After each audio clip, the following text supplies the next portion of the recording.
प्यारे बुज़ुर्गों, माताओं, भाई और बहनों, हम सब जब भी ज़िंदगी के किसी ऐसे मोड़ से गुज़र रहे होते हैं जहाँ हमें लगे कि हमें तकलीफ़ हो रही है, तब हम पिता परमेश्वर को बहुत याद करते हैं। अगर घर में कोई बीमार हो जाए, डॉक्टर कहें कि ये तकलीफ़ ऐसी है जो शायद ठीक ना हो, तो उस समय प्रभु से हम प्रार्थना करते हैं। अगर कोई ऐसा समय आए कि हमारा कामकाज ठीक ना चल रहा हो, तब भी प्रभु को इंसान याद करता है। और जब ऐसे मौके आते हैं कि कुछ घर में अनबन हो, कुछ और ऐसा इम्तिहान का समय आए, तो इंसान पिता परमेश्वर को बहुत याद करता है। सिर्फ याद ही नहीं करता, क्योंकि बाकी समय में हमने प्रभु को याद नहीं किया होता, तो हम सोचते हैं कि प्रभु को हम खुश करें। तो इंसान सोचता है कि प्रभु को खुश करने के लिए हम कुछ वादा करें कि हम ये करेंगे, हम वो करेंगे। अगर हमारी ये चीज़ हो जाए जैसे हम चाह रहे हैं, तो हे प्रभु, मैं आपके लिए ये भी करूँगा, वो भी करूँगा, वो भी करूँगा। हम सोचते हैं उससे प्रभु खुश होंगे। तो इंसान की कुछ फितरत ऐसी है कि वो सोचता है कि अगर प्रभु को कुछ मैं दूंगा तो शायद प्रभु मेरा काम कर देंगे। तो एक वाक्य है जो दर्शाता है कि प्रभु को हमसे अगर चाहिए तो क्या चाहिए। तो एक संत जी थे, उनके बहुत से शिष्य थे, और शिष्यों को जब सिखाया करते थे कि कैसे ज़िंदगी जीनी है, क्या चीज़ें ज़िंदगी में ज़रूरी हैं, तो उन्होंने सोचा कि एक दिन काफ़ी दिन हो चुके थे उनको सिखाते हुए, तो संत जी को लगा कि मैं इनका इम्तिहान लूँ। तो संत जी ने जितने भी उस दिन शिष्य आए हुए थे, उनसे कहा कि तुम आज मेरे लिए क्या गिफ्ट क्या लेके आए, तोहफा क्या लेके आए हो। तो सारे हैरान एक दूसरे की ओर देखें कि कभी तो पहले संत जी ने तोहफा मांगा नहीं, गिफ्ट मांगी नहीं, तो आज क्यों मांग रहे हैं। तो आपस में एक दूसरे को देख रहे थे। तो संत जी ने कहा ठीक है, जब आप अगले हफ्ते आओगे तो इस सवाल की ओर ध्यान देना जो मैंने आपको कहा है, और फिर मुझे इसका जवाब देना कि तुम मेरे लिए क्या तोहफा लेके आए हो। जब संत जी चले गए तो सब एक दूसरे से बातचीत करनी शुरू हो गए। तो एक ने कहा कि संत जी ने तो कभी तोहफा मांगा ही नहीं, तो पता नहीं हमसे क्या एक्सपेक्ट कर रहे हैं कि हम उनको क्या गिफ्ट दें। दूसरे ने कहा कि ये तो बड़ा अजीब सा काम हो गया, हमने तो कभी सोचा ही नहीं कि हमको कुछ समझी को कोई गिफ्ट भी देनी है। तीसरे ने कुछ और कहा, सोचते रहे, सब अपने अपने घरों को चले गए। एक हफ्ते बाद जब वो दोबारा आए मिलने के लिए संत जी को सारे शिष्य, तो बहुतों ने वो पैकेजेस थे, बड़े बड़े अच्छे बोझ लगे हुए थे, कोई लिफाफों में चीज़ें लाए, कुछ लोग बड़ी बड़ी बड़ी चीज़ें लेके आए हुए थे। तो संत जी के पास जब आए तो संत जी ने कहा कि तुम मेरे लिए क्या तोहफा लेके आए हो। पहले एक आया उनका शिष्य, तो उसने कहा कि मैंने बहुत ढूंढा, तो मैं ये आपके लिए ना ये डायमंड लेके आया हूँ।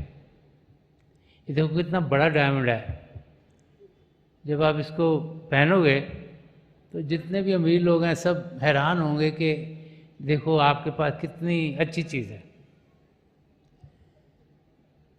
तो जब उसने बताया तो संजी ना तो मुस्कुराए ना हंसे, तो उसे कहा ठीक है तुम अपने पास रख लो इसको। एक दूसरा शिष्य आया, उन्होंने कहा कि मैंने पूरा हफ्ता ढूंढता रहा, मुझे पता है आपको बड़ी आर्टिस्टिक चीज़ें अच्छी लगती हैं, तो ये एक पेंटिंग की बुक है जिसमें बड़ी खूबसूरत पेंटिंग्स की गई हैं, हिस्टोरिक पेंटिंग्स की गई हैं, और ये एक ही किताब छपी हुई है, तो मैं आपके लिए लेके आऊँ ताकि लोग आपके पास आया करेंगे, इन अच्छी अच्छी पेंटिंग्स को देंगे। तो उन्होंने सोचा संजी बड़े खुश होंगे, लेकिन जब उनकी मुंह की ओर देखा ना वो मुस्कुरा रहे थे ना रहे थे, उनका ठीक है बेटा अपने पास रख लो। तीसरा शिष्य आया, उसने एक ज्वेलरी बॉक्स खोला, उसमें उसने बड़े सोने की और के ऑर्नामेंट से थे, ज्वेलरी की पीसेस थे। उन्हें संजी को वो पेश करे, उसको भी लगा कि संजी खुश होंगे, लेकिन उनके चेहरे पे कुछ खुशी उसे दिखाई ना दी। संजी ने कहा बेटा अपने पास रख लो। तो आपस में वो सोचने शुरू हो गए कि संजी को हम इतनी अच्छी चीज़ें दे रहे हैं, वो खुश दिखाई नहीं दे रहे। एक एक करके कोई और आया, वो बड़े अच्छे एक को अचकन सी बना के लाया था उनके लिए, ये जी आप पहनोगे बड़े अच्छे लगोगे। संजी ने उसको भी प्यार से कहा कि अपने पास रख लो। तो एक एक करके सब अपनी अपनी अपनी गिफ्ट जो लेके आए थे, जो संजी को दी, तो संजी ने सबको वो प्यार से वापस की और उनसे कहा कि ठीक है आप अपने पास रखो।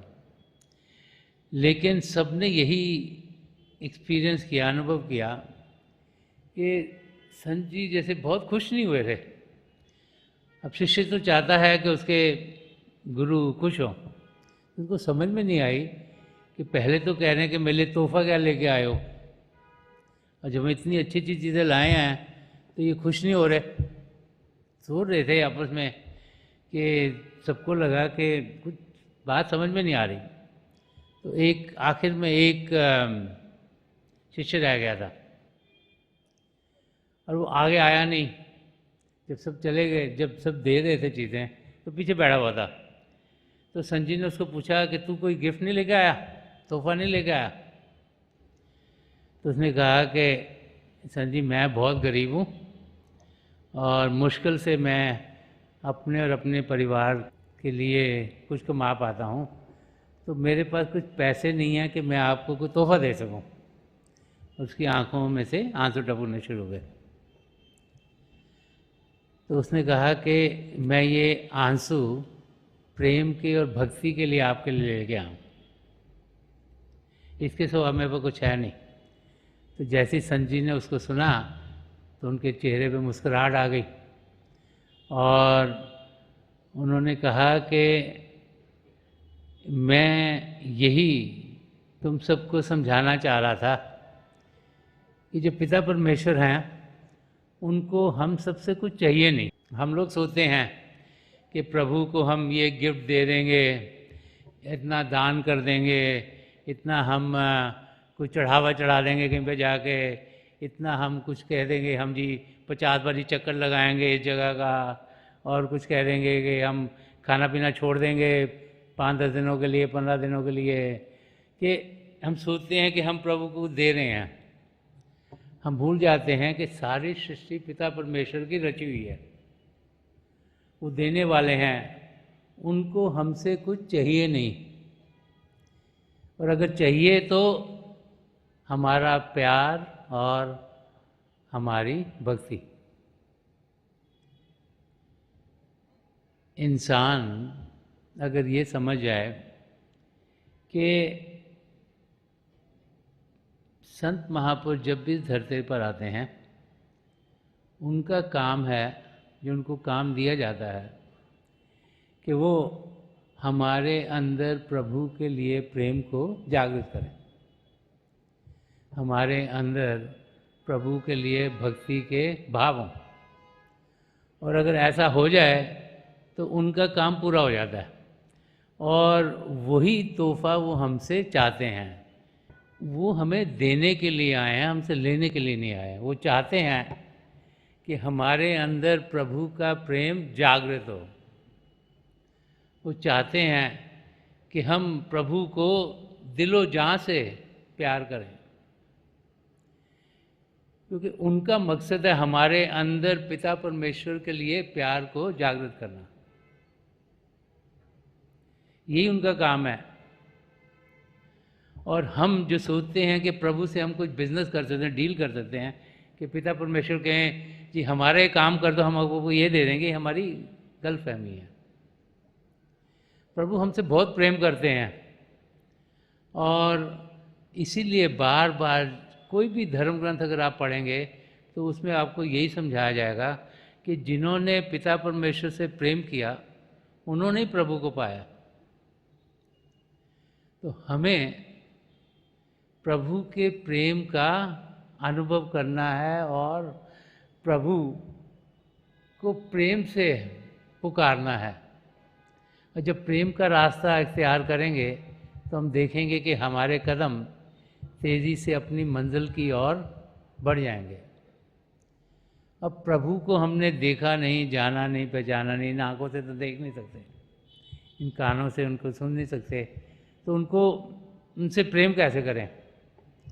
इसीलिए बार बार बार आप जब भी महापुरुषों की ज़िंदगी को ध्यान से पढ़ोगे, सीखोगे, अध्ययन करोगे, तो हमें समझाया जाता है कि पिता परमेश्वर को हम शारीरिक रूप में जान नहीं सकते, लेकिन जब शरीर से ऊपर उठें और आध्यात्मिक रूप में पहुँचें तो हम जो प्रभु का शब्द है, जो प्रभु से उत्पन्न हुआ, जिसके दो हिस्से हैं ज्योति और श्रुति, उसका अनुभव कर सकते हैं और उसके ज़रिए पिता परमेश्वर की नज़दीकी पा सकते हैं।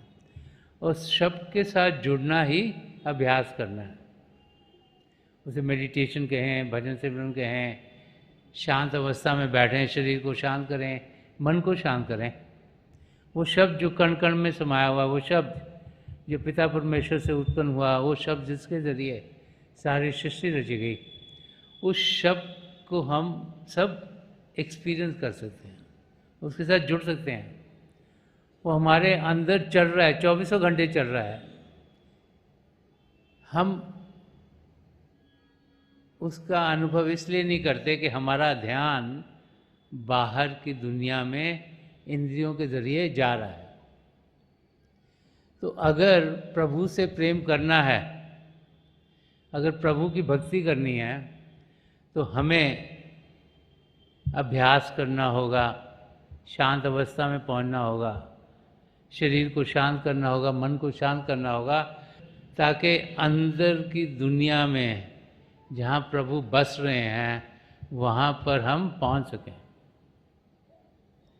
तो सबसे पहला कदम है भजन सिमरन करना, मेडिटेशन करना। हमारे अंदर तरह तरह की रोशनियाँ हैं, तरह तरह के ध्वनि चल रही है, उसके साथ हम सब जुड़ सकते हैं। जब ये शिव नेत्र 10वां द्वार खुलता है तो प्रभु ने हर इंसान को 10वां द्वार दिया है, चाहे हम एक देश में रह रहे हों, चाहे दूसरे देश में रह रहे हों, चाहे एक रिलीजन को फॉलो करते हों, चाहे दूसरे को फॉलो करते हों। हर एक इंसान जब अपने आप को इस बाहर की दुनिया से अंदर की ओर करता है तो वो फिर यहाँ शिव नेत्र पर एकाग्र हो सकता है और अंदर की दुनिया में बढ़ पाता है। उस स्टेज तक हमने पहुँचना है, और जब बार बार बार हम अभ्यास करेंगे, रोज़ाना करेंगे, तो हम देखेंगे कि हमारे कदम प्रभु की ओर तेज़ी से बढ़ते चल जाएंगे।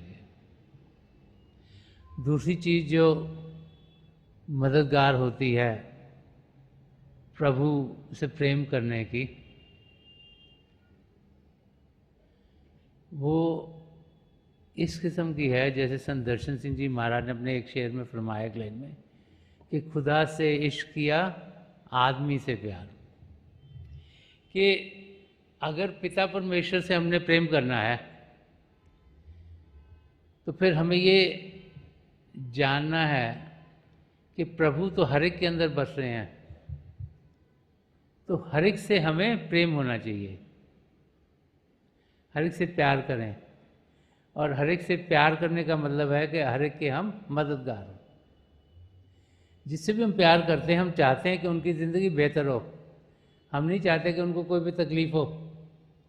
हम चाहते हैं कि उनकी ज़िंदगी में कोई दुख दर्द ना हो, तो उनके हम मददगार हों।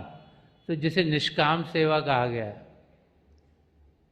निष्काम सेवा भाव से हमें अपनी ज़िंदगी जीनी है। कि जब हम किसी की मदद करें तो ये ना सोचें कि वो हमारी मदद करेंगे। उनकी मदद इसलिए करें कि उनकी ज़िंदगी बेहतर होगी, उनकी तकलीफ़ दूर होगी, उनकी ज़िंदगी में आराम आएगा। तो निष्काम सेवा भाव से जीना प्रभु से प्रेम करने की एक निशानी है कि हम उस अवस्था तक पहुंच गए जहां हमें समझ आ गई कि पिता परमेश्वर कहीं आसमान में नहीं, हर एक जीव में बस रहे हैं और उनकी मदद करना ही प्रभु की खुशी पाना है। जिसने प्रभु की खुशी पा ली उसकी ज़िंदगी तो हरी भरी होगी। और हम सब यही चाहते हैं कि हमारी ज़िंदगी आराम से गुजरे, सुख चैन से गुजरे और ज़िंदगी ऐसी जिएं कि ज़िंदगी का मकसद पूरा हो जाए। जब से महापुरुष इस धरती पर आते चले आए हैं वो यही समझाते चले हैं कि हे इंसान तो अपने आप को जान। कि ये शारीरिक चोला हमें इसलिए दिया गया है कि हम अपने आप को सही रूप में जान पाएँ।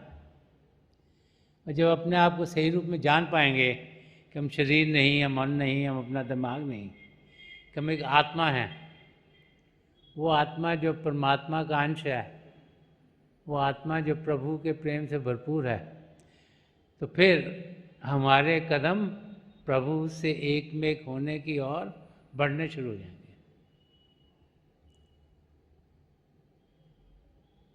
तो जब हमें समझ में आ जाए कि हम पिता परमेश्वर का अंश हैं, ऐसे ही और जीव भी उनके अंश हैं, तो फिर निष्काम सेवा भाव से इंसान जीना शुरू कर देता है।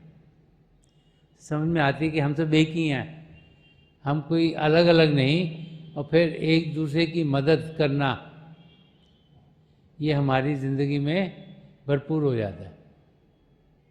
एक और चीज़ जो हमें प्रभु की ओर खींच के लेके जाती है वो ये है कि हम अपने आप को सद्गुणों से भरपूर करें। बार संत कृपाल सिंह जी महाराज फरमाया करते थे, an ethical life is a stepping stone to spirituality. कि अपनी ज़िंदगी में सद्गुणों का होना रूहानियत के रास्ते पर कदम बढ़ाना है। सच्चाई की ज़िंदगी इंसान जिए, नम्रता से जिए, अहिंसा का रास्ता अपनाए, करुणा से जिए, ऐसे जिए कि औरों का मददगार हो। ये सद्गुण हमारे अंदर होने चाहिए। एक अच्छा इंसान हमने बनना है और जब अच्छा इंसान बनेंगे उसके बाद ये सद्गुण होते हुए जब हम अभ्यास करेंगे, सबके साथ जुड़ेंगे, तो हम एक सच्चा इंसान बन जाएंगे। तो जैसे संत कृपाल सिंह जी महाराज फरमाते एक बनो नेक बनो, तो फरमाते थे कि ज़िंदगी का मकसद है प्रभु से एकता पाना और उसके लिए नेकी का रास्ता इख्तियार करना बहुत ज़रूरी है। हम सब नेक इंसान बने, ज़िंदगी ऐसी जिएं जिसमें हलचल ना हो, क्योंकि जब भी झूठ बोलेंगे, हिंसा करेंगे, हलचल होगी, घमंड दिखाएंगे, हलचल होगी। कि एटमॉस्फेयर को शांत रखें ताकि जब भी अभ्यास के लिए बैठेंगे तो हमारा ध्यान आसानी से टिकना शुरू हो जाएगा। जब एक इंसान शांत होता है तो उसके आस में दायरे में जितने भी उसको मिलते हैं वो भी शांत होने शुरू हो जाते हैं। बहुत सी बार हम सोचते हैं कि इतने लोग हैं, हम कुछ करेंगे उसका क्या फ़र्क पड़ेगा। तो एक वाक़े जो इसको बड़ी अच्छी तरह से समझाता है कि एक इंसान था, वो एक ओशन के किनारे बीच थी, उस पर चल रहा था। तो जब चल रहा था उसने देखा बहुत दूर कोई एक इंसान था, कुछ उठा के पानी के अंदर फेंक रहा था। तो दूर से उसने देखा तो उसको लगा मैं देखूँ क्या उठा के फेंक रहा है पानी के अंदर। तो जब पास गया तो उसने देखा कि बहुत सी स्टार फिश पानी में से बाहर आकर जो रेत थी, जो सैंड थी, उस पर गिर रही थी, और हज़ारों ऐसी स्टारफिश वहाँ पड़ी हुई थी। तो जो इंसान बैठा था वो एक एक करके उस स्टारफिश को वापस पानी में डाल रहा था। तो जो आदमी चल के आ रहा था उसने उसे क्वेश्चन किया कि इतनी हज़ारों यहाँ स्टारफिश है, तो एक फेंक रहा है, उसका क्या फ़ायदा होगा। तो वो इंसान रुका नहीं, उसने अगली उठा के उसको फेंका, कहा इसको तो फ़ायदा हो गया, तो पानी वापस चलेगी। तो हम सब कई बार सोचते हैं कि हम बहुत छोटे हैं, इतनी बड़ी दुनिया में जी रहे हैं, अगर हम कुछ करेंगे उसका क्या असर होगा। तो हम भूल जाते हैं कि हम सब के दायरे में जिनसे भी हम मिलते हैं, जिनको भी हम जानते हैं, उन पर जिस किस्म की हमारी अपनी स्थिति होती है उसका असर पड़ता है। अगर हम कुछ शांत होंगे तो वो शांति औरों तक पहुंचेगी, अगर हम हलचल में होंगे तो हलचल औरों जगह पहुंचा देंगे। जैसे पानी हो, उसमें तुम पत्थर फेंको तो रिपल पड़ता है, उससे क्या होता है, वो हलचल हलचल बढ़ती जाती है। तो जिस किस्म की हम खुद अपने आप को बनाएंगे उसका हमारे माहौल में असर बहुत पड़ता है।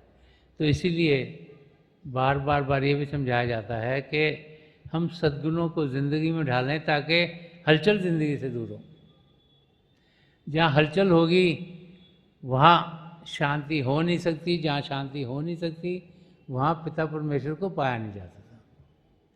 प्रभु को पाने के लिए हमें शांत होना है, शरीर को शांत करना है, मन को शांत करना है, शांति की अवस्था में पहुँचना है।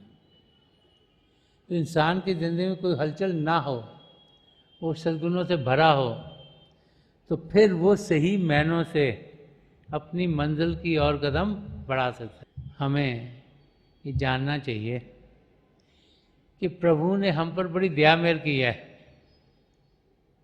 हमारी आत्मा जो 84 लाख जियाजुन में भड़क रही थी, वो किसी भी योनि में जा सकती थी, लेकिन प्रभु ने हमें ये मानव चोला दिया जिसमें पिता परमेश्वर ने सब पदार्थ दिए जो हमें चाहिए अपने आप को जानने के लिए और पिता परमेश्वर को पाने के लिए।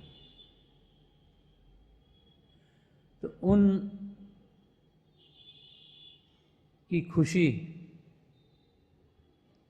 हम सही मायने में तब पाएंगे जबकि जिस ध्येय से उन्होंने हमें यहाँ भेजा है वो पूरा होगा। प्रभु चाहते हैं कि हम अपने आप को जानें, प्रभु चाहते हैं हम अपने आप को पहचानें, प्रभु चाहते हैं कि हमारी आत्मा का मिलाप परमात्मा जाकर हो। वो मकसद पूरा करने के लिए, उस मंजिल तक पहुंचने के लिए हमें अपनी ज़िंदगी सद्गुणों से भरपूर करनी है। हमें निष्काम सेवा भाव से जीना है ताकि औरों के मददगार हों, और हमें बाकायदगी से अभ्यास करना है ताकि हम इस शरीर से ऊपर उठ पाएँ, प्रभु के शब्द के साथ जुड़ पाएँ और हमारे कदम पिता परमेश्वर की ओर तेजी से बढ़ते चले जाएं। तो हमें हर पल हर क्षण प्रभु का शुक्रिया अदा करना चाहिए कि उन्होंने हमें ये मौका दिया है कि हम अपनी मंजिल तक पहुंच पाएं। संत दर्शन सिंह जी महाराज ने भी इसके बारे में एक शेर में फरमाते हैं कि नफज नफज मुझे लाजम है शुक्र का सजदा, कि मेरे दोस्त का एहसान ज़िंदगी मेरी। तो संत दर्शन सिंह जी महाराज फरमाते के हर सांस में मैं पिता परमेश्वर का शुक्रिया अदा करता हूँ कि उनके कारण ही मुझे ये ज़िंदगी मिली है, उनके कारण ही मैं इस रूप में आया हूँ। जब इस भाव से इंसान जीता है तो फिर उसका ध्यान पिता परमेश्वर की ओर रहता है, और जिस ओर हम ध्यान करेंगे वैसे ही हम बन जाएंगे। तो प्रभु को अगर खुश करना है तो ये नहीं कि प्रभु के साथ बिजनेस किया जाए, उनको कहा जाए जी आप मेरे लिए ये करोगे तो मैं आपके लिए ये करूँगा। हम अपनी ज़िंदगी को पाक बनाएं, साफ बनाएं, अपने आप को सद्गुणों से भरें, हम निष्काम सेवा भाव से जिएं, औरों के मददगार हों, बाकायदगी से रोज़ाना अभ्यास करें, ताकि जो असलियत है उसका हम अनुभव कर पाएँ। असलियत हमारे अंदर है। हम इंद्रियों के ज़रिए बाहर की दुनिया में ही ध्यान टिकाते रहते हैं। जैसे जैसे ध्यान अंदर की दुनिया में करेंगे वैसे वैसे हम देखेंगे कि हमारी ज़िंदगी में सुख चैन होगा, हम प्रभु की मस्ती में जीना शुरू कर देंगे और हर एक चीज़ हमारे लिए हरी भरी हो जाएगी। तो थोड़ी देर के लिए हम सब अभ्यास के लिए बैठ जाएं। आप जहाँ भी बैठे आराम से बैठिएगा, अपनी आंखें बंद कर लीजिएगा। ये जो आईबॉल्स आपकी आंखों के डेले सीधे सामने होनी चाहिए, जैसे 8-10 दिन सामने फोकस हो। आंखें बंद करते ही वो भाई बहन जिन्हें नाम की देन मिली है आप सिमरन कीजिएगा। जो भाई बहन यहाँ नए हैं, आप पिता परमेश्वर के किसी भी जाति नाम का जाप कीजिएगा। जाप मन ही मन करना, ऊंचा नहीं दोहराना। आपके सामने थोड़ी देर में आपको रोशनी के चिन्ह दिखाई देंगे। जो कुछ दिखता है आप उसमें ध्यान से देखिएगा और बहुत से नज़ारे आपको देखने को मिलेंगे। मेरी प्रभु की चरण कमलों में ये प्रार्थना है। और जो पिछली सेंचुरी के महापुरुषों हैं, हजरत बाबा सावन सिंह जी महाराज, परम संत कृपाल सिंह जी महाराज और दयाल प्रसन्न दर्शन सिंह जी महाराज की चरण कमलों में ये प्रार्थना है कि जो जो हम सबके लिए बेहतर हो वही हमारी ज़िंदगी में डले, हम उनकी रज़ा में जिएं, वो हमें रास्ता दिखाएं ताकि हम इसी ज़िंदगी में अपनी मंजिल को पा लें। थोड़ी देर में मैं आपको इस बैठक से उठाऊंगा और मेरी शुभकामनाएं आप सबके साथ हैं।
छोड़ दीजिए जी, प्लीज़ लीव ऑफ।